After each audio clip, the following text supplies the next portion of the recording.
Intoleran itu kenapa tidak bisa menerima perbedaan karena menganggap sayalah yang benar, Dia kamu yang salah. salah. Ulama-ulama kita di Nusantara, ayolah jangan cari perbedaan lah, tapi cari persamaannya. Kata itu masih ada, kita bilang aman Aceh ini. Aceh Yakin diragukan ya? aman.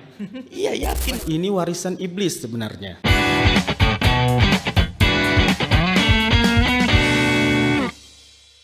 Assalamualaikum warahmatullahi wabarakatuh. Waalaikumsalam. Bagaimana kabarnya Sobat RRI dimanapun berada? Ketemu lagi, bosankah sama saya? Saya nggak akan bosan-bosan buat Anda bosan. Oke, kali ini di Kupi Saring podcastnya RRI Banda Aceh ya. Untuk Anda yang biasa ngikuti channel kita bahas hal-hal yang menarik dan pasti isu-isu terpenting. Kalau kita ngomongin medsos sendiri, pernah nggak risih? Mungkin ada perilaku atau tulisan-tulisan orang atau netizen yang kadang-kadang itu narsistik ataupun sindiran atau kata-kata kekerasan dan sebagainya yang kita baca, yang kita lihat ya. Terus kita diem, enggak lah ya. Ataupun ada tiba-tiba yang biasanya pendiam, teman kita di kantor, terus tiba-tiba ada perubahan signifikan yang tidak bisa memaklumi perbedaan. Nah, ini nih, kita kali ini pengen ngebahas tentang IRED. Tahu IRED? Saya juga awalnya nggak tahu. Tapi saya kasih spillnya nih. Intoleransi, radikalisme, ekstremisme, dan bahkan terorisme. Kalau kita ngomongin Aceh tercinta ini, jauh beberapa tahun yang lalu ya, kita termasuk daerah yang aman, tentram, begitu bapak-bapak. Kita nggak pernah ngalamin ada peperangan lagi setelah masa-masa kita damai. Kita nggak ngalamin namanya ada kejadian radikalisme dan terorisme. Dan mungkin beberapa waktu lalu kita sempat dikejutkan dengan dua ASN yang ada di Provinsi Aceh yang terduga atau diduga masuk di jaring terorisme. Dan bagaimana bisa, kita pengen ngebahas dengan dua narasumber kita yang hadir di podcast Kupi Saring kali ini guys. Dan kali ini kita mohon lebih menyerap ya kata-kata yang ada di Kupi Saring kali ini, karena kita pengen ngasih edukasi yang mendalam untuk masyarakat juga supaya membuka mindset kita. Apa sih teroris? Teroris bukan cuma melulu tentang tembak menembak, membuat rakit bom dan sebagainya, tapi hal-hal lain terkait dari sikap, sifat, dan mungkin yang ada di lingkungan kita termasuk keluarga Anda. Kita akan bahas, dan pada kesempatan kali ini saya senang sekali dua narasumber kita hadir di podcast Kupi Saring kita. Dan pertama sekali saya kenalkan dulu ada Bapak Fadli Widianto. Bapak Fadli Widianto SIK SHMH, Kasatgas Wil Aceh Densus 88 Anti Teror Polri. Assalamualaikum Pak Fadli. Sehat Bapak? Alhamdulillah sehat. Iya, hari ini kita pertama ketemu ya Pak ya. Saya deg-degan waktu dibilang Densus Pak. Bapak nggak mau nangkap saya ya? Oke, dan selanjutnya kita perkenalkan. Asal jangan bayat aja. Mudah-mudahan tidak ya Pak ya, jangan sampai lah Pak ya. Dan selanjutnya ada Pak Mashkur Rahmat. Assalamualaikum Pak Mashkur Rahmat.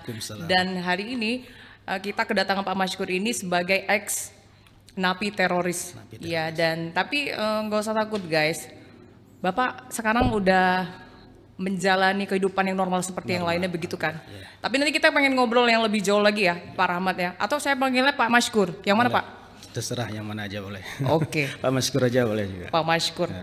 Siap. Dan kita pengen Pak di kesempatan Kupi Saring ini atau podcast kali ini, bagaimana kita mengenal terorisme yang lebih dalam. Radikalisme itu apa? Bagaimana kita menjaga diri, menjaga keluarga, menjaga lingkungan kita. Dan ternyata kita ketahui bahwa untuk paham-paham ini ternyata bukan hanya orang-orang tertentu, bahkan yang punya gelar pun, pendidikan bagus, harta berlimpah, bisa juga Pak kena kasus ini Pak ya, atau terjerat dengan hal-hal yang berhubungan dengan radikalisme atau terorisme. Baiklah, kita masuk ke sesi pertanyaan Pak. Siapkan ya Pak ya. Kita bersiap untuk pertanyaan-pertanyaannya, tapi mungkin kita sambil ngobrol Pak. Iya. Secara umum bagi Pak Fadli, sebenarnya apa sih Pak yang dimaksud dengan paham IRED ini? Tadi di awal saya udah nyebutin beberapa hal Pak. Mungkin bisa dideskripsikan lebih inti dari Pak Fadli. Silakan Pak. Terima kasih sebelumnya. Ini terima kasih juga kepada RRI. Jadi kenapa kemudian disingkat IRET itu bukan kemudian tanpa sebab, karena itu adalah susunannya untuk orang kemudian menjadi teroris itu dimulai awal dari intoleransi terlebih dahulu. Baik. Yang kadang kita tidak sadar adalah ketika benih itu sudah ada di dalam diri kita, itu kita anggap sebagai ya itu hak saya gitu. Ketika saya tidak bisa menerima perbedaan itu gitu. Yang tidak disadari bahwa ketika benih intoleransi ini adalah tidak bisa, tadi itu sudah disebutkan sama kakaknya. Itu misal ketika hal yang kecil tentang biasanya tata cara beribadah kita. Sesama Islam saja kemarin ya sempat viral kasusnya di Masjid Indrapuri kan. Itu padahal ya hal yang simpel, tapi karena tidak bisa menerima perbedaan yang tadi itu awalnya intoleran diam. Tapi di dalam hati dia tidak bisa menerima perbedaan karena menyangkut bahwa sayalah yang benar. Intoleran itu kenapa tidak bisa menerima perbedaan karena menganggap sayalah yang benar, kamu yang salah. Gitu. Nah, contoh kecil seperti Masjid Indrapuri itu ketika habis sholat Jumat, zikirnya sir diam, gitu. Karena Rasulullah juga nggak pernah ngajak zikir jahar gitu habis sholat. Nah, sementara di hadis yang lainnya itu zikirnya jahar karena ada amalan hati, ada lisan. Karena kan semua tangan, kaki, mulut, lidah kita kan juga dipertanyakan. Makanya selain amalan hati, lisan juga mendapatkan pahala ketika jahar. Di sisi lain secara logika itu ketika kita zikir jahar mengajarkan kepada anak-anak kita untuk tahu doa-doa. Seperti saya waktu kecil itu bagi yang teman-teman saya karena sebagian waktu itu juga zikirnya sir, itu kalau ditanya ujian apa doa setelah sholat raweh itu harus menghafal. Nah kalau saya udah hari-hari orang senior-senior saya zikirnya jahar. Subhanal malikil kudus gitu kan. Kita anak kecil tuh hafal. Apapun gitu, bahkan sifat Allah wujud kita mbako. Jadi setelah adzan menunggu makmum yang lain datang, kita ya apa ya kayak berjanjian gitu. Wujud kita mbako mukhalafatul lil khawaditsi gitu. Orang kecil gitu, dia menghafal itu. Nah, di Masjid Indrapuri perbedaan itu nggak bisa diterima. Meningkat dia dari yang diam, udah mulai dia tidak bisa mengendalikan, naik ke tatarannya menjadi radikal dengan kekuatan fisik. Akhirnya terjadi bentrok di Masjid Indrapuri, paling mendorong. Nah kalau kemudian radikal ini tidak dapat kemudian berhadap-hadapan, naik dia ekstremis. Ekstremis itu kemudian sudah menggunakan senjata, tetapi fokus, pokoknya saya mau hajar kelompok ini. Gitu. Nah, teroris itu lebih meningkat lagi karena tidak lagi musuh. Bahkan seperti kasus misal peledakan di Joy Marriott yang di bom Tamrin. Itu kan salah satu korbannya itu pengantar surat. Yang punya istri, punya anak. Dia tugasnya ngantar surat. Kena juga. Dan kalau udah terorisme bilang, oh itu juga akan masuk surga gitu. Nah sehingga kalau udah terorisme ini menebarkan ketakutan dan ancaman yang meluas. Sehingga menakutkan kayak kita Indonesia sejak kapan sih? Sejak ada karena bom-bom itu masuk ke hotel kita digeledah. Kemudian bandara seketat itu gitu. Masuk mall kayak misal di Jakarta kita harus pakai security door gitu. Itu kan karena ancaman ketakutan itu, sehingga memang tadi itu pahamnya dari mudah untuk memahami dari intoleran tadi itu. Makanya yang kita tanamkan itu masyarakat Indonesia ini dulu Pak Habibie selalu bilang kita ini madani gitu. Madani itu bermacam-macam berbeda. Kemudian sebetulnya kalau di Pancasila itu dipegang di kaki gabungan itu kan Bhinneka Tunggal Ika, Tanhana dan Mamang Ruwa. Tapi diambil Bhinneka Tunggal Ikanya saja. Gitu, karena Tanhana dan Mamang Ruwa itu secara gampangnya memahami bahwa yang hak, yang batil, yang batil. Nah, hak dan batil ini kan perbedaannya luas sekali. Di sini bilang hak, di sini bilang batil. Ya kan, misal ajaran agama non-muslim, misal yang Katolik perceraian tidak boleh, Islam boleh. Itu kan batil mana, hak mana. Makanya yang penting Bhinneka Tunggal Ika kan berbeda tapi satu negara NKRI lah gitu. Nah, itu hal seperti itu yang kita harus pahami ketika kita tidak bisa menerima sesuatu yang beda gitu. Itu awal sebetulnya. Itulah gejala awal gitu Pak. Ya, tidak Makanya, bisa memahami, betul.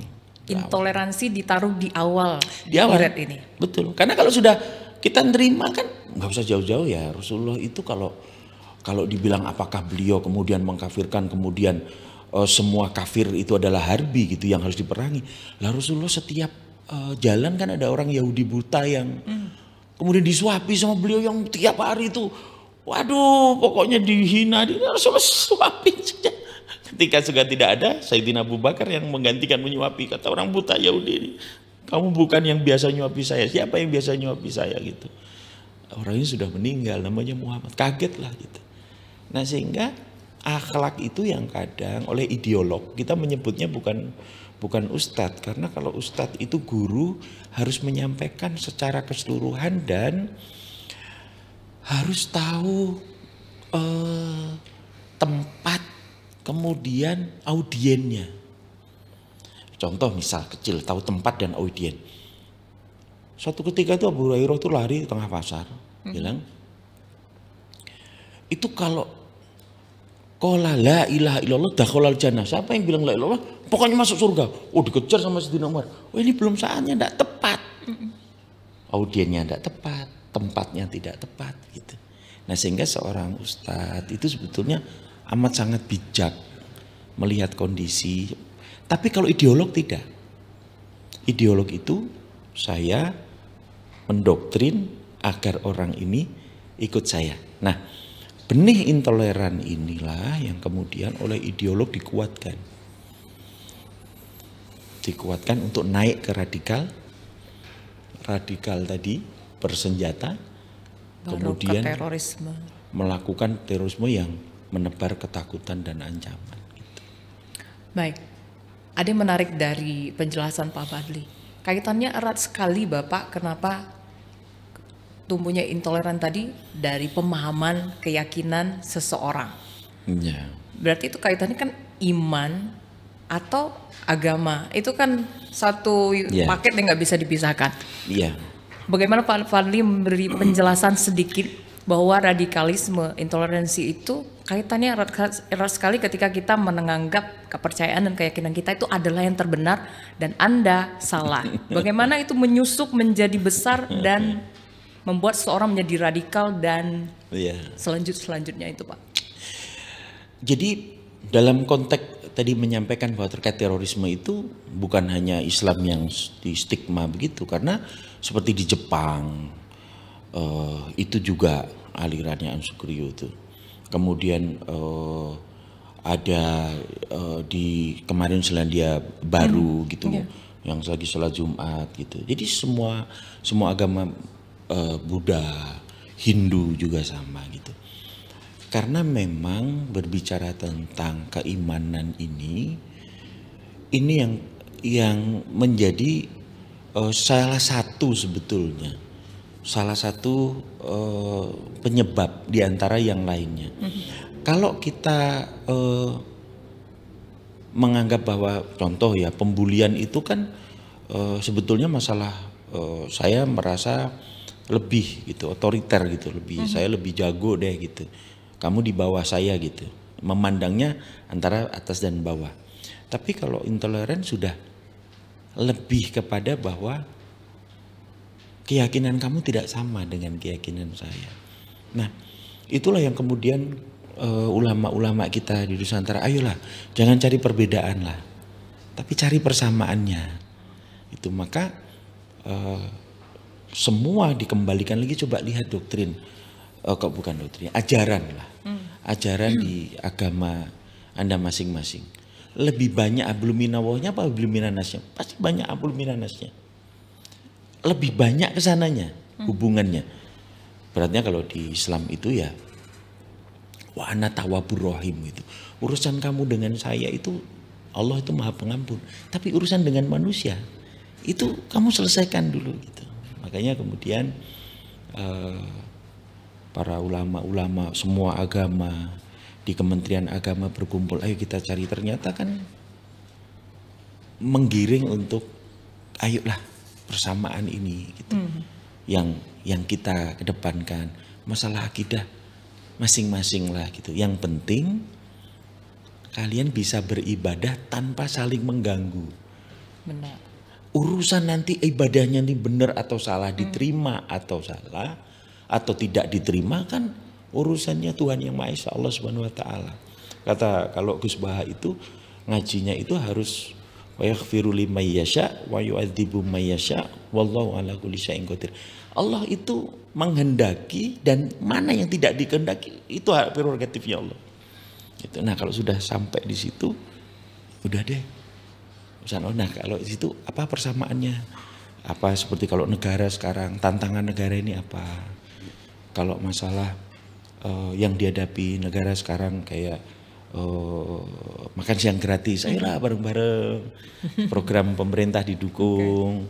Terus sekarang untuk APBN kita meningkatkannya seperti apa gitu, potensi yang ada, ayo saling satu sama lain saling mendukung gitu. Terasa waktu misal COVID ya, COVID itu kita ke Bali yang sepi, menurun sekali, luar biasa karena memang Bali tertopang karena turisme gitu. Sehingga wajar seperti Pulau Bali itu sangat melindungi turismenya di sana. Yeah. Karena itu. Kemudian seperti Jogja dengan kota pendidikan bermacam-macam suku, bangsa, agama gitu. Ritmenya itu Jogja ya seperti itu. Saling menghormati, intinya ekonomi jalan, masyarakat jalan gitu. Jadi keyakinan-keyakinan itu makanya yang paling sulit ketika yang paling berbahaya kalau pertikaian suku lebih mudah untuk diselesaikan. Karena dikumpulkan ketua suku, kemudian duduk gitu. Ras juga sama, tapi kalau sudah agama ini yang tadi sampaikan sama kakaknya. Yeah. Berat sekali karena masalah keimanan. Benar. Nah, maka dibutuhkan para ulama yang bijak sekali. Nah, kalau ke teroris itu bukan ulama, ideolog. Karena menanamkan bahwa ayat Al-Quran diambil yang sesuai keinginannya, hadis diambilkan yang sesuai gitu. Dicocok-cocokkan sehingga seolah-olah sesuai selera. Oh iya harus perang ini. Sesuai selera ya Pak. Betul, ya sesuai dengan seleranya dicarikan kan, cocok-cocokkan sehingga oh iya ya gitu. Kayak Siti Elina yang ke istana. Itu kedoktrin betul karena pada saat dia mau pokoknya apapun yang terjadi saya mau serang istana untuk menunjukkan dia adalah negara Islam Indonesia, pahamnya. Itu cuman barang siapa waktu kita tangkap itu barang siapa yang tidak berhukum dengan hukum Allah maka kafirlah dia, terus diulang. Al-Quran 30 juz itu cuman satu ayat itu aja yang diamalkan. Barang siapa yang tidak berhukum dengan hukum Allah kafirlah dia. Jadi kita ini kafir. Padahal itu sesama muslim sendiri pun dia tidak pandang bulu lagi begitu ya Pak Bali? Ya karena tidak lagi ada kafir dhimmi, yang harus dilindungi, semuanya harb yang harus diperangi, halal darahnya. Kenapa halal darahnya? Karena tidak mau bayat. Nah, itu kan permasalahan antara ISIS dengan Al-Qaeda. ISIS minta Al-Qaeda bayat kepada ISIS, khalifahnya. Al-Qaeda minta ISIS bayat, enggak mau sama-sama. Perang juga mereka. Sini teriak Allahu Akbar, sini teriak Allahu Akbar. Gitu. Tapi kan kembali lagi kalau orang cerdas melihatnya berakal, kan hanya kepentingan akhirnya penguasaan hasil bumi, minyak, agama yang kemudian sebagai bungkusnya, seolah-olah benarlah jalan saya itu. Nah itu yang ke sini nantinya banyak pada sadar, oh iya ya ternyata ujung-ujungnya hanya masalah pemanfaatan, pengambilan sumber daya lagi, kekuasaan lagi gitu. Baik. Menarik nih. Guys, belum sampai tuntas ini, kita baru di awal kalau ngomongin intoleransi, terus kaitannya ke radikalisme, Pak Fadli, terus ke terorisme, panjang sampai akhirnya kita bisa ngambil kesimpulan bahwa paham-paham ini bisa memasuki siapapun ya Pak ya, kalau tidak ada penangkal dalam dirinya. Nangkalnya pakai apa? Pakai iman, imannya jangan salah tapi ya. Oke, kita ke Pak Mashkur. Baik. Sehat Pak Mashkur hari ini? Alhamdulillah, sehat Iya. walafiat. Ini dengan latar belakang kita pengen sedikit aja mungkin Bapak bisa menceritakan kepada Sobat RRI yang dengerin podcast hari ini, bagaimana Pak Mashkur bisa atau pernah terlibat dalam jaringan radikal sehingga akhirnya menjadi tahanan dan alhamdulillah sekarang sudah bebas secara benar-benar bebas ya begitu Benar-benar ya bebas. Pak Mashkur. Baik, mungkin sedikit Pak Mashkur bisa berbagi dengan kita semua di sini. Baik, izin Pak. Saya pada awal mulanya diajak oleh kawan saya untuk pelatihan militer persiapan sebenarnya. Atau kalau dalam istilah agama itu dikenal dengan i'dad, dari kata-kata dari ayat Al-Qur'an wa a'iddu lahum mastata'tum minal quwwah. Jadi i'dad, persiapkanlah oleh kalian kekuatan apa saja menghadapi mereka dalam arti kata orang non muslim yang mengganggu Islam. Jadi sifatnya defense, membela diri, bukan menyerang ya. Maka diajaklah saya di tahun 2010 selesai pendidikan saya pesantren tahfiz Quran. Jadi ada senior saya dulu di daerah Solo, daerah Jawa Tengah. Jadi beliau ke sini. Jadi beliau mengajak saya, mau ikut enggak? Saya bilang saya mau fokus pendidikan karena sudah disiapkan oleh Ustadz untuk berangkat. Waktu itu tujuan saya Timur Tengah, kalau enggak di Mesir ke Yaman waktu itu. Jadi beliau katakan begini, coba ikut aja dulu survei. Ini kayak camping. Karena kita ada basic pramuka, jadi kan kalau camping itu memang suka gitu ya. Maka saya pergi. Ternyata sampai di atas ini kok sudah tidak sesuai yang diarahkan. Katanya pelatihnya juga orang Timur Tengah. Jadi gimana orang Timur Tengahnya? Nah, habis itu juga katanya ini nanti di atas ada base campnya orang mantan GAM dulu. Jadi mereka hanya melatih kita. Jadi persiapan berangkat ke Timur Tengah. Saya lihat di atas kok tidak ada juga orang-orang Aceh, cuma beberapa orang gitu kan. Dari situ saya mulai berpikir ini nggak mungkin saya lanjut. Lagi pula di atas itu sudah ada pelatihan menggunakan senjata api. Saya kan bingung ini mau komplain sama siapa. Takutnya kan nanti kalau sudah tidak sepemahaman nggak bisa pulang lagi kan gitulah mungkin kan. Ujung-ujungnya saya bilang sama yang ngajak saya tadi, Ustadz, karena beliau senior saya tetap panggilnya Ustadz. Ustadz, saya izin, saya tetap mau lanjut kuliah dulu, saya turun. Jadi waktu itu datang yang mengantar logistik, antar makanan. Saya nebeng setelah antar makanan, saya turun, pulang lagi ke tempat saya tinggal. Itu awal mulanya. Jadi awal mulanya itu iming-imingnya berangkat ke Palestina, gitu. Baik. Lalu kenapa Pak Mashkur bisa? Ini kan udah pulang nih. Iya. Apa terpikir penasaran juga tadi ngapainnya? Nyoba dong itu. Iya. Atau gimana Pak Mashkur setelah itu? Pada dasarnya saya ini ditangkap mungkin ya kena pasal mengetahui tidak melapor mungkin. Cuma karena saya sudah terlibat di atas juga dianggap peserta juga. Di pas turun ke bawah saya bingung, ini sama siapa saya lapor. Alhamdulillah 3 hari setelah saya turun, kawan saya turun juga, telepon saya. Jadi beliau minta kunci toko. Kebetulan toko itu saya perantaraannya untuk sewa toko saya, punya kawan saya. Jadi kalau saya tahu digunakan untuk pelatihan militer, untuk digunakan hal-hal yang tidak baik, kan nggak mungkin saya mengorbankan kawan saya sendiri begitu. Okay. Nah, jadi pas dia turun, telepon minta kunci, saya ke toko, saya kasih masukan, Ustadz, Aceh baru selesai damai. Nah, jadi jangan kita buat konflik lagi. Beliau katakan begini, iya, saya bingung juga mau lapor sama siapa, begitu. Karena di atas itu banyak organisasi, bukan hanya satu ormas. Jadi banyak ormas yang mana masing-masing ormas mau menjadi pimpinan di atas. Nah, sehingga beliau bingung. Lalu beliau katakan kepada saya, tapi aman Mas Kur.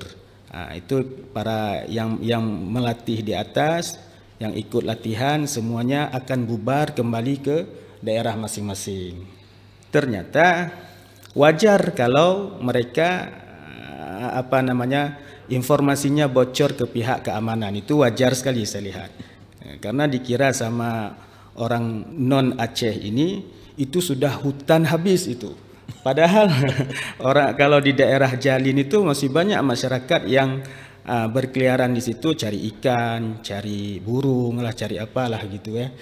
Jadi mereka nembak itu, suara tembakan itu pasti kedengaran ke bawah. Jadi wajar kalau masyarakat itu membuat laporan. Ini gerakan apa lagi ini? Padahal Aceh sudah aman. Juga ada dari kawan-kawan juga mengatakan pernah jumpa dengan masyarakat, dan masyarakat pun bisa menilai kan, ini bahasanya kok bukan bahasa Aceh, kok bahasanya luar Aceh gitu. Jadi wajar mungkin masyarakat membuat laporan. Yang diinginkan oleh masyarakat Aceh pada saat itu damai, jadi tidak ada lagi konflik. Mungkin itu Kak. Baik. Lalu Pak Mashkur memang tidak bergabung atau hanya sebatas itu sehingga Pak Mashkur menjadi salah satu? Saya tidak bergabung. Jadi saya cuma naik semalam, dari setelah asar perjalanan dari tempat saya tinggal sampai ke atas itu sekitar jam 12 malam. Jadi cuma jam 12 malam, besok paginya setelah ada makan pagi saya turun habis itu untuk ambil logistik dan saya pulang terus. Saya nggak ikut bergabung. Cuma tadi itulah mengetahui tidak melapor ya Pak. Dulu beliau juga gabung ke ormas Islam. Oh baik. Berarti yang ngajak sebetulnya juga sama juga dihukum kan? Kalau saya bukan di kelompok FPI-nya, izin. Gitu, ya. Kalau saya dulu di Solonya. Solo. Ya. Jadi kalau balik ke sini status saya tamat SMA, dapat beasiswa untuk melanjutkan tahfiz dari Bupati Aceh Besar. Makanya saya di situ teringat, ini nggak mungkin kalau terjadi peperangan, penyerangan kantor bupati, sedangkan beliau sebagai ayah saya yang memberikan saya beasiswa. Maka di situ hati nurani saya berontak. Gitu. Makanya kadang kasihannya itu yang direkrut seperti ini kebanyakan itu kan apa ini gitu, kalau yang pas Jalin Janto tapi masih buta map begitu ya kira-kira apa gitu, perang gini gitu kan. Nah memang yang tadi saya sampaikan ideologi itu tuh dengan ya mudah mengajak gitu, dengan pas kebetulan Giro beliau ada, wah Palestina nih gitu kan, berangkat nih gitu. Yang kemudian saudara-saudara kita kurang pahami adalah kan beberapa itu kalau di medsos bilang, oh kita kan mau hidup punya kita gitu, kita mau berperang ke Palestina kok pemerintah nggak memfasilitasi. Tapi kan pemahaman ini mereka tidak tahu tentang bagaimana sanksi sebuah negara yang mengirimkan rakyatnya untuk berperang di negara yang lain gitu. Makanya hal-hal tersebut yang kemudian perlu edukasi gitu. Bahwa bukannya kita tidak membantu misal saudara-saudara di Palestina, tetapi jalurnya sudah negara gitu. Karena kita sudah bernegara gitu. Makanya seperti sekarang gitu, walaupun lucu-lucuan gitu ya netizen sekarang itu, udahlah kibarkan bendera Monkey D. Luffy aja lah gitu kan. Kita tuh sampai kalian itu anak-anak sekarang yang komen seperti itu tuh apa nggak lihat bagaimana sejarah bendera merah putih itu diperjuangkan mati-matian gitu. Nah, jadi tapi ya alhamdulillahnya sekarang mau mengerti bahwa tetap bendera merah putih ditinggikan gitu.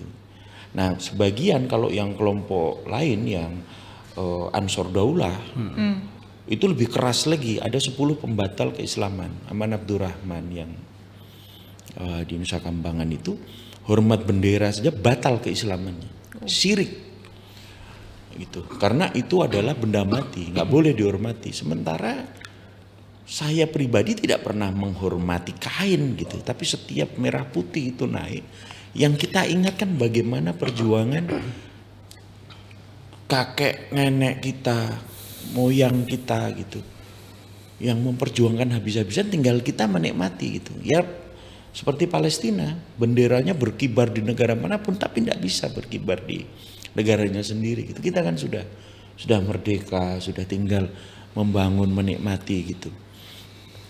Kalau lihat negara yang konflik seperti Lebanon, Suriah, kemudian Yaman, Libya, itu tumbang, tidak punya presiden sampai sekarang, negaranya rusuh. Konflik berkepanjangan tidak selesai. Itu kemarin 2023 2024 saya ke Suriah, itu gaji pegawai gitu pemerintahan gitu itu $1.000 turun jadi $25, bayangkan, karena konflik itu. Nah, Aceh ini gitu sudah selesai, kemudian saatnya bangun kembali gitu. Kayak makanya saya pas kebetulan di sini ada event besar seperti PON gitu ya. Itu kan teman-teman saya yang di Jawa, gimana Aceh aman nggak gitu. Kata-kata itu masih ada, kita bilang aman Aceh ini. Aceh yakin ya? aman. Iya yakin gitu. GAM gimana? Nggak ada sudah gitu. Beneran ya aman gitu. Dan alhamdulillah semua komen positif karena Aceh ternyata telah menjalankan tuan rumah dengan baik, luar biasa. Dan UMKM kalau saya tanya itu kedai-kedai kopi yang tadinya semalam laku 2 kilo, 3 kilo, ada yang 4 kilo, naik jadi 8 kilo, 12 kilo semalam. Semua hotel penuh gitu. Nah sebetulnya itu yang saya secara pribadi kami mengharap pemerintahan yang baru Aceh ini dipimpin oleh Pak Gubernur, Pak Mualim, itu bisa mendatangkan salah satunya event-event sehingga masyarakat yang lain baik nasional, internasional datang gitu, sehingga hidup UMKM-nya. Kemudian mengelola dengan baik potensi yang ada gitu, sehingga kemakmuran itu di Aceh makin meningkat. Nah, kalau sudah kemakmuran di Aceh meningkat, itu agak mereduksi lah ketika paham-paham radikal seperti, walaupun tadi kenapa ada ASN tadi disinggung, karena memang merekrut ini tuh sangat simpel sekali, sangat mudah sekali. Ada beberapa itu yang dengan bahwa kita ini kalau mati itu pertanggungjawabannya itu tuh berat loh gitu. Nah, ketika bilang pertanggungjawaban yang berat ini, misal ya kalau kamu mati mudah, man robuka jawablah Allah, man nabiuka jawablah mudah Nabi Muhammad, man kita buka jawab Al-Quran. Tapi ketika kamu sudah melaksanakan belum Al-Quran itu secara kafah, dengan satu kata hijrah orang bisa berubah total.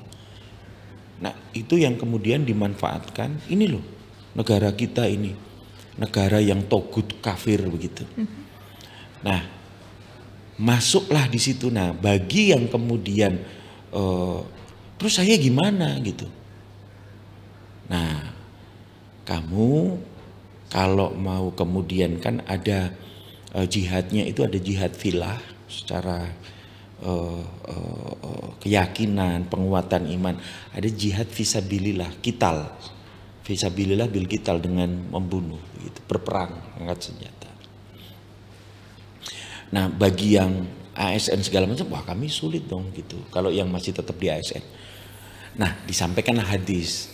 Kamu pakai ini saja. Sayyidina Utsman bin Affan radhiyallahu anhu. Beliau itu tercatat sebagai syuhada Badar, padahal Sayyidina Utsman tidak berperang. Tetapi beliau mendukung logistik. Nah, sehingga disasarlah betul ASN ini untuk logistik, untuk baitul malnya gitu. Nah, termasuk di ASN ini peranmu apa? Apakah kamu bisa pemegang data atau apa, sehingga kan lebih mudah untuk merekrut jamaah-jamaah itu. Nah, itu sehingga ASN ini kemudian kenapa kemudian juga disasar, karena kadang itu beberapa itu tuh ada yang memang dari kecil di pondok gitu dan moderat cara berpikirnya gitu, ini kayaknya sesuai begini, tapi kemudian ada juga yang kemudian keras, seperti ada namanya Archie waktu itu, dia mu'alaf, tadinya Katolik di Bali gitu, kemudian dia mu'alaf, kebetulan diterima oleh yang radikal, ideolognya, pulang dia ke rumah, bapak ibunya yang masih Katolik dikafir-kafirkan, diusirlah keluar, nggak tahan, tiap hari kamu kafir neraka, tiap hari. Itu. Oke. Tiap hari ada diusir keluar, dan dia tinggal di musala. Akhirnya dia kemudian putus asa, dia minta fatwa untuk ibaratnya itu menjadi pengantin atau membunuh diri lah gitu. Nah, begitu kemudian kita tangkap, kita proses, kemudian kita kasih pemahaman yang moderat. Islam tuh seperti ini loh sebetulnya, rahmatan lil alamin gitu. Ayat-ayat surat-surat Taubah misal itu kan dalam kondisi memang diperangi. Itu loh, Islam itu tidak pernah memerangi. Itu. Sehingga pemahaman loh, begitu dia paham itu baru kemudian dia lebih moderat. Nah, berjihad di Indonesia kalau jamaah Islam ya, karena ada beberapa organisasi terorisme di Indonesia ini, mulai dari dulu sejarahnya awal ini adalah kalau dibilang itu kakeknya lah NII, Negara Islam Indonesia, Darul Islam, Tentara Islam Indonesia, tokohnya 3, Kartosuwiryo, Kahar Muzakar, kemudian yang di sini Daud Bre, yang di Aceh ini. Nah, ini kemudian turun ada namanya Jemaah Islamiyah, karena Darul Islam itu pengennya pemberontakan terhadap pemerintah yang sah. Di dalamnya mari kita bergabung dengan Al-Qaeda global, jihad global, perbedaan pendapat. Abu Bakar Basir dengan Abdullah Sungkar berbeda pendapat, mendirikan Jamaah Islamiyah, bergabung dengan jihad secara global. Nah, tapi ini ada yang menarik kemarin, kemudian mungkin semua Indonesia sudah tahu, kemudian Jamaah Islamiyah itu membubarkan dirinya karena petinggi-petinggi Jamaah Islamiyah kemudian menyampaikan sebetulnya ada hal kayak Abu Rusdan itu menyampaikan sebetulnya ada 40 tahun hal yang saya tutupi. Pada saat itu saya disuruh oleh Abdullah Sungkar untuk minta fatwa jihad, karena untuk berjihad itu butuh fatwa. Fatwa ini penting karena sebagai pertanggungjawaban, karena kan di dalam keislaman sendiri itu membunuh satu orang seperti merusak seluruh alam semesta, sehingga ketika berperang itu butuh fatwa penanggung jawab. Allah akan minta pertanggungjawaban itu pada siapa, kenapa kamu perangi, kamu saling bunuh saudaramu. Karena saya fatwa ulama. Nah, ulama nanti yang akan mempertanggungjawabkan. Nah, oleh karena itu kemudian dari Abu Rusdan ini berangkat ke Afghanistan, bertemulah dengan jihadis global Syekh Abdullah Al-Azam di Afghanistan. Nah, pertanyaannya dari jihadis global ini satu, kalau kamu minta fatwa dari saya satu, apakah negaramu sedang dijajah? Dijawab tidak. Yang kedua, apakah kalian umat Islam di Indonesia beribadah dilarang oleh pemerintah? Jawab tidak. Tidak. Yang ketiga, apakah pemerintahmu melarang kalian untuk berdakwah, maksudnya menjalankan syiar Islammu di situ? Tidak. Kami diberikan keluasaan yang luar biasa. Kata jihadis global Syabdul Azam, bagaimana saya memberikan fatwa kalau seperti ini? Berat pertanggungjawaban saya tidak berani pulang lah. Pulang Burus dan ini. Temu Abdullah Sungkar, ya Tuan Abdullah Sungkar, saya tidak dapat fatwa. Belum puas, dikirim lagi ke Filipina, ke Moro. Cari di sana juga ada tuh, minta fatwa.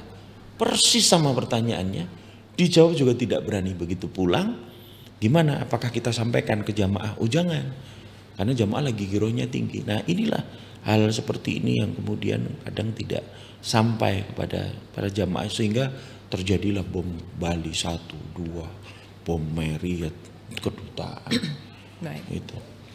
Nah, setelah kemarin terbuka, jamaah dikumpulkan, tahu tidak punya dasarnya, buarkan diri kembali kepada NKRI. Gitu. Baik, Pak Fadli. Pak Mashkur, Baik. dari perjalanan tadi, apa hal yang bisa Bapak sampaikan bahwa mungkin ada di luar sana masyarakat atau teman-teman Pak Mashkur yang masih berada di jalan yang salah? Nah, untuk saat ini Pak Mashkur pengen bilang apa kepada masyarakat?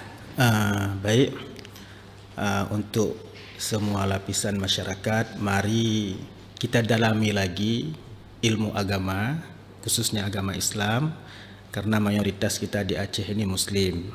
Sebenarnya Islam ini agama pertengahan, jadi bukan agama ekstrim, bukan agama yang memudah-mudahkan. Sebagaimana sabda Allah sebagaimana firman Allah Subhanahu wa taala, wa kadzalika ja'alnakum ummatan wasata. Kita dijadikan umat pertengahan.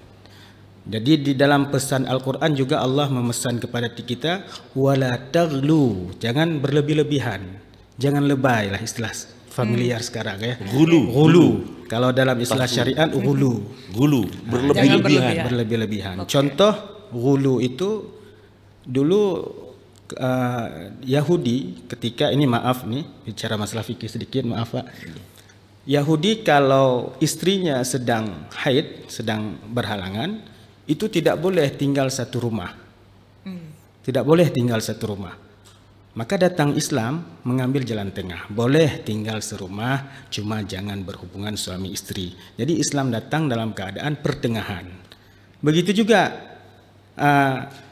kita lihat dari sirah Nabi, itu Nabi tidak memulai peperangan. Tapi Nabi hanya membela diri karena sudah diserang. Dan itu jelas kafirnya itu sudah jelas. Jadi sahabat itu lama sekali minta izin berperang kepada Rasulullah. Sehingga nampak di situ yang munafik siapa, hanya semangatnya saja minta perang. Ketika kutiba alaikumul qital, lari semuanya. Oh saya belum siap begini begitu. Jadi untuk masyarakat, kawan-kawan sekalian, kita perbaiki lagi ajak Islam kita, Islam yang benar. Kita cari ulama-ulama yang lurus, ya. Jadi kalau istilah long life education itu menuntut ilmu sepanjang hayat, ya walaupun kita tidak bisa belajar formal lagi, informal masih bisa. Kita cari guru-guru, masih banyak di Indonesia ini guru-guru yang lurus, ya, untuk meluruskan pemahaman kita sehingga kita tidak mudah menyalahkan orang lain. Begitu. Contoh kecil kayak yang dijelaskan oleh Pak Fadli tadi. Manusia ini memang semua manusia punya ego. Maka yang membuat manusia ini binasa karena ego. Nah, ini warisan iblis sebenarnya. Ya, iblis itu dikirim ke bumi karena egoisnya tidak mau sujud kepada Nabi Adam. Padahal iblis itu manusia, makhluk yang mulia di saat itu.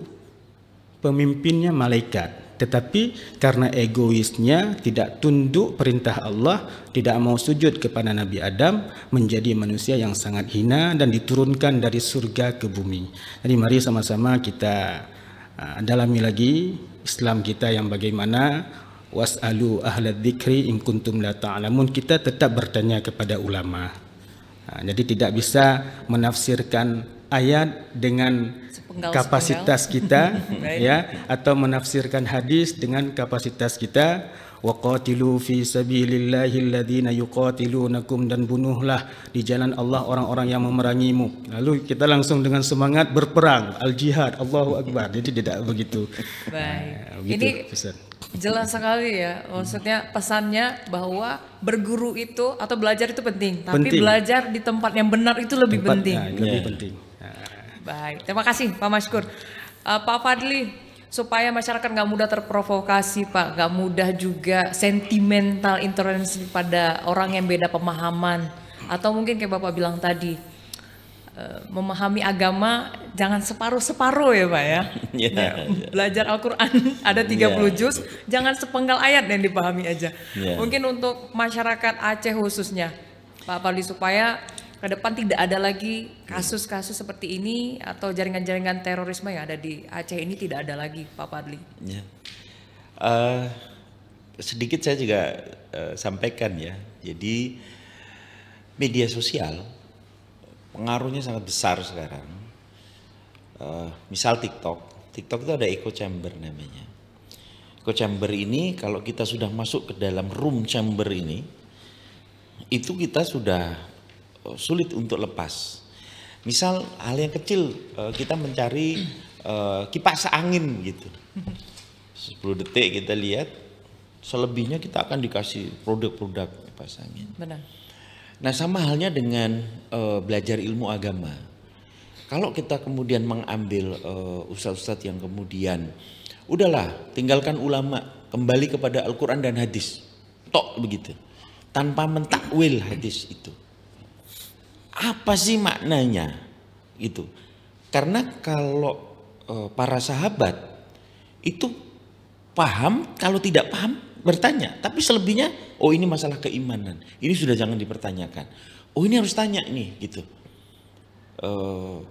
Sehingga ulama sekarang itu mentakwil itu sebetulnya apa sih yang dikehendaki dan disesuaikan dengan perkembangan zaman yang ada, kan tidak sama itu. Contoh yang hal yang kecil gitu, kalau kamu naik onta kuda maka subhanalladzi sakharana hadza. Nah, masa sekarang kalau naik mobil Innova nggak baca doa itu? Kan ini bukan onta, bukan kuda gitu. Kan butuh berubah merek. Oh iya betul kan? Iya betul kan gitu. Berubah doanya juga. Nah, ya maksudnya ini kan doa cuk naik kuda sama onta gitu. Gitu. Jadi kemudian ada ulama-ulama yang kemudian urusannya itu membid'ah-bid'ahkan. Pokoknya kalau yang Rasulullah tidak lakukan bid'ah. Nah tidak mengenal adanya bid'ah hasanah. Bid'ah hasanah itu karang-karangan ulama aja gitu. Bid'ah ya bid'ah dholalah finnar. Nah awal dari situ yang tadi saya bilang bahwa awal intoleransi itu makanya kemudian aliran-aliran yang kemudian terkenal namanya Salafi, Wahabi itu yang membid'ah-bid'ahkan itu sebetulnya sudah masuk ke dalam tahap intoleransi. Tidak bisa menerima. Seperti misal nggak usah jauh-jauh, pesejuk Aceh ini bid'ah. Kapan Rasulullah mengajarkan pesejuk itu misal? Padahal Islam itu tidak kemudian menghabiskan semuanya. Islam itu membawa hal yang lebih logis, masuk akal, diisi dengan ketauhidan. Kalau dulu kepada sang yang yang mana? Karena kan seperti di Jawa bingung kalau kemudian kapan orang Indonesia ini menyembah batu. Itu kan kalau kita bilang sekarang orang bilang itu kan karangan-karangan, karena sulit kita nyembah siapa. Kita nggak pernah menyembah matahari, dewa matahari Jepang. Nyembah pohon, siapa yang nyembah pohon gitu. Karena kepada hal yang gaib. Gitu, pohon itu dihormati, dikasih sajian karena ada gaibnya di situ, bukan pohonnya, bukan batunya gitu. Nah, sehingga pemahaman kepada ulama yang tadi sudah disampaikan ini, kalau masuk ke TikTok, cari yang ulama-ulama yang moderat, yang sejuk, dikaitkan dengan kondisi yang sekarang. Kayak tadi itu dibacakan sama beliau surat At-Taubah 29 ayatnya. Wa'iddu lakum. Ayat surat Al-Baqarah. Al-Baqarah. Wa kadzalika ja'alnakum ummatan. Ya, Qatalu yang perangilah. Al-Anfal. Wa'iddu lakum. Al-Anfal 29 ya ayat kalau tidak salah itu. Itu juga dijadikan dasar untuk Agus Sujatno. Yang berat Agus Sujatno alias Agus Muslim itu memasukkan bom bunuh diri di Polsek Astana-nya gitu.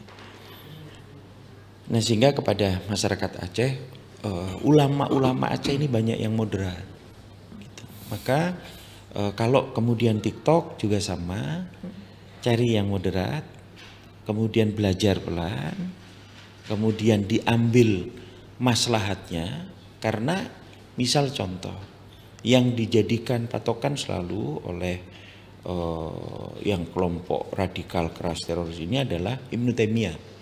Tapi mereka tidak membaca bahwa Ibnu Taimiyah itu dalam sebuah kitabnya ketika selesai beliau. Jadi Ibnu Taimiyah itu kenapa kemudian awal al-Barok itu ngarang itu, karena Suriah pada saat itu dijajah oleh Mongol yang notabene juga Islam. Bingung lah, ini kok Islam jajah Islam. Akhirnya dimurnikanlah ajaran itu. Nah, tapi dalam kitab yang lain ketika selesai mengajar tentang amal ma'ruf nahi mungkar, begitu melihat ada pasukan Mongol sedang bakar api minum khamr, murid-muridnya bilang, ya Syekh, barusan engkau mengajarkan kepada kami amal ma'ruf nahi mungkar. Ini ada kemungkaran orang yang minum minuman khamr, mari kita tegakkan. Kata Ibnu Taimiyah, sampaikan begini, orang Mongol ini kalau kita sadarkan dia tidak minum khamr, malam ini apa yang biasa mereka lakukan? Dijawab oleh para muridnya, mereka akan menjarah harta kita dan perempuan kita.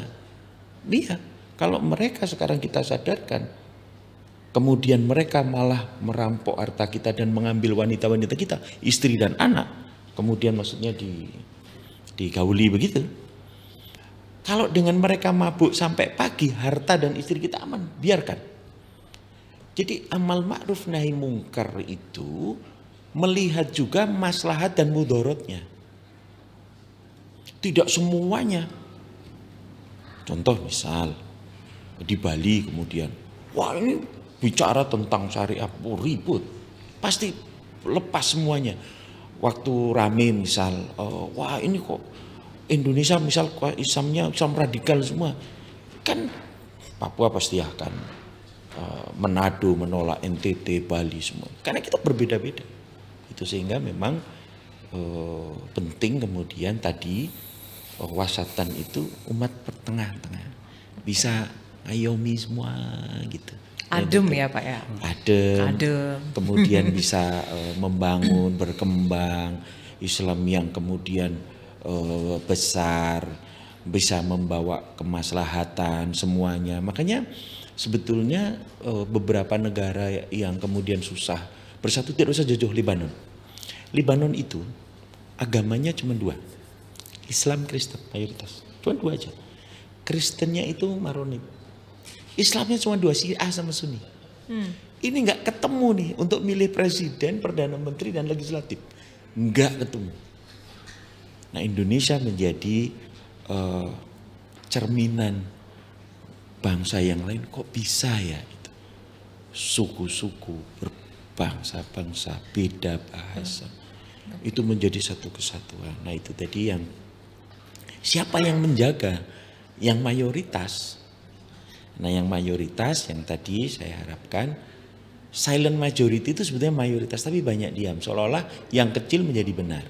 Nah yang terakhir, anak-anak sekarang ini bahayanya, saya titip pada ibu-ibu, kemarin kita juga melakukan penegakan hukum terhadap orang dewasa yang merekrut di grup WhatsApp. Jadi sekarang itu ada grup WhatsApp yang kita temukan dan kita proses itu anak-anak umur 12 sampai sekitar 17 tahun, jadi di bawah umur. Direkrut sama yang dewasa-dewasa. Salah satunya sudah diproses di Jogja yang perekrutnya. Itu anak kecil itu SMP kelas 1 curhat. Saya dibully nih sama kakak kelas, biasa anak kelas 1 kan. Di situ disaut, kamu bunuh saja kakak kelasmu. Ini kalau mau beli senjata, kalau perlu, kalau memang guru-guru di situ enggak peduli, bom saja sekolahannya. Ini link membuat bom di grup itu. Oh, luar biasa. Betul. Nah, jadi handphone itu setelah kita cek ternyata kan milik ibunya yang dipakaikan ke anaknya dan ya biasa kan Sabtu Minggu baru dikasih, biasa kan kalau ibu-ibu begitu. Nah pesan saya kepada ibu sekarang ketika anak-anak ini ketika handphone coba dilihat grup-grupnya, TikToknya apa yang dilihat, karena kalau udah masuk echo chamber itu berbahaya karena girohnya naik. Nah itu saya kemudian kepada masyarakat Aceh, Aceh sedang membangun, kita jaga bersama, kemudian hati-hati perekrutan yang intinya meminta nanti itu adalah bagian daripada jaringan teror. Ada jamaah Islamiyah alhamdulillah sudah bubar, sekarang jamaah Ansor Daulah, ada Ansor Daulah, ada jamaah Ansor Tauhid, kemudian negara Islam Indonesia yang intinya tujuan akhirnya seperti di Sumatera ini tergabung ke dalam Komando Perang Wilayah Barat 3 Sumatera Raya yang mengumpulkan logistik, ujungnya memberontak, ujungnya peperangan yang akan bawa kehancuran. Oke, kita tepuk tangan dulu untuk narasumber kita. Terima kasih Pak Fadli, Pak Mashkur. Dan di edisi Kupi Saring ya pada hari ini kita membahas bersama cegah narasi pemecah bangsa yang dimulai dari toleransi. Nah, innya coba dibuang ya, intoleransi, toleransinya yang dibuang, intoleransinya itu dibuang guys. Jadi mulai hari ini yang kecil dulu ya Pak ya. Tadi dari awal itu adalah benih-benih munculnya adalah dari ketidaknyamanan kita memahami perbedaan orang lain, pemahaman keyakinan itu coba-coba dibuang ya Pak ya. Dan sudah dibahas langsung oleh Pak Fadli Widianto, SIK SHMH, Kasat Gaswil Aceh Densus 88 Anti Teror Polri, dan juga Pak Mashkur Rahmat. Mudah-mudahan terus bahagia ya Pak ya. Amin. Ya bersama masyarakat juga kedepannya jangan sampai belok kiri kanan lagi begitu Pak Insyaallah, ya. Dan mudah-mudahan istiqomah beliau. Alhamdulillah. Beliau Ustadz pengajar di pondok. Luar biasa. Dan mudah-mudahan apa yang diajarkan Pak Mashkur Tidak melenceng. tetap bareng sama NKRI Ya, kita ya Pak. santrinya mau moderat atau radikal. Terserah beliau nih. Mau jadi ustadz atau ideolog. Nah, insya Allah beliau tetap jadi ustadz nih, nggak jadi ideolog nih. Siap. Dan jangan lupa tetap pantauin channel YouTube kita di RRI_Banda Aceh untuk Kupi Saring di episode sebelumnya, berikutnya, atau nanti Anda bisa nunggu info dari kita untuk di Instagram juga di @RRI_Banda Aceh. Saya Deci Cania, gue ucapkan terima kasih guys, dan kita akan langsung tutup ya. Terima kasih Pak Fadli dan juga Pak Mashkur, dan mudah-mudahan hari ini menjadi pelajaran tambahan untuk kita supaya tetap berada di garis jalan yang benar bersama NKRI tentunya. Jangan lupa buang yang tadi itu, isme, ya, terorisme dan lain-lainnya, dan tumbuhkan jiwa nasionalisme kita. Salam hangat. Assalamualaikum warahmatullahi wabarakatuh. Waalaikumsalam.